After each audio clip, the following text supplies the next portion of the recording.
अरे बिद्दू, आज घर में बहुत काम है। आज तुझे स्कूल जाने की जरूरत नहीं है। लेकिन दादी, आज तो स्कूल में मेरा टेस्ट है। अरे एक दिन स्कूल नहीं जाएगी तो ऐसी कौन सी तेरी कलेक्टर की पढ़ाई छूट जाएगी। वैसे भी मैं देख रही हूँ आजकल तो बड़ी ढीठ हो गई है। अपनी दादी की बातें सुनकर बिंदु नाराज हो जाती है। तभी उसकी माँ कहती है,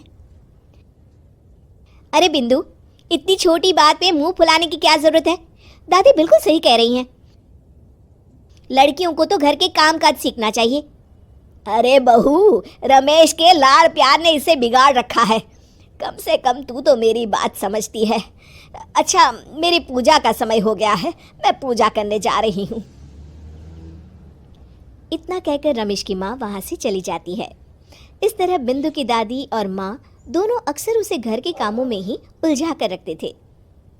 कुछ दिनों के बाद राजू और बिंदु के 10वीं के रिजल्ट्स आते हैं। दोनों बच्चे दादी को अपना अपना रिपोर्ट कार्ड दिखाते हैं। शाबाश मेरे लाल, तू तो बड़े अच्छे नंबरों से पास हुआ है। तभी बिंदु कहती है, दादी मैं भी अच्छे नंबरों से पास हुई हूँ। रमेश की माँ बिंदु को अनदेखा करते हुए कहती है, हाँ हाँ ठीक है, अभी यहाँ खड़ी क्या कर रही है, सुन लिया मैंने। जाकर मेरे लिए चाय बना कर लिया। बिंदु उदास होकर चाय बनाने किचन में चली जाती है। तभी राजू कहता है, दादी मैं क्रिकेट के कोचिंग सेंटर में एडमिशन लेना चाहता हूँ। अरे वाह राजू बेटा, ये तो तूने बड़ी अच्छी बात कही। तू कल ही अपना एडमिशन करा ले, जितनी भी फीस होगी मैं दे दूंगी। अरे एक दिन मेरा पोता विराट कोहली बनेगा। इस तरह अक्सर रमेश की माँ अपनी पोती बिंदु के साथ दुर्व्यवहार करती थी।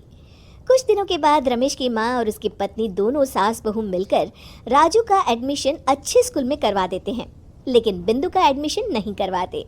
इस बात से नाराज होकर बिंदु अपनी दादी से कहती है, लेकिन दादी मुझे भी आगे की पढ़ाई करनी है। अरे क्या करेगी आगे की पढ़ाई लिखाई करके हैं? आज से ये पढ़ाई का भूत अपने दिमाग से उतार दे। इतना कहकर रमेश की माँ वहाँ से चली जाती है। उस दिन के बाद से बिंदु की पढ़ाई हमेशा के लिए छूट जाती है और उसकी दादी उससे घर के सारे काम करवाना शुरू कर देती है। इस तरह उसका सारा दिन घर के कामों में ही बीत जाता था। कुछ दिन बीत जाते हैं और एक दिन रमेश छुट्टियों पर घर आता है। बिंदु को घर के काम करते हुए देख उससे कहता है, अरे बिंदु बेटा, तुम स्कूल नहीं गई? पिताजी, दादी ने मेरा एडमिशन कराने से मना कर दिया है। वे कहती हैं घर पे रहकर घर के काम करना सीख। अपनी माँ का ये बर्ताव देख रमेश को बहुत गुस्सा आता है और वो अपनी माँ से कहता है, माँ ये तुमने क्या किया?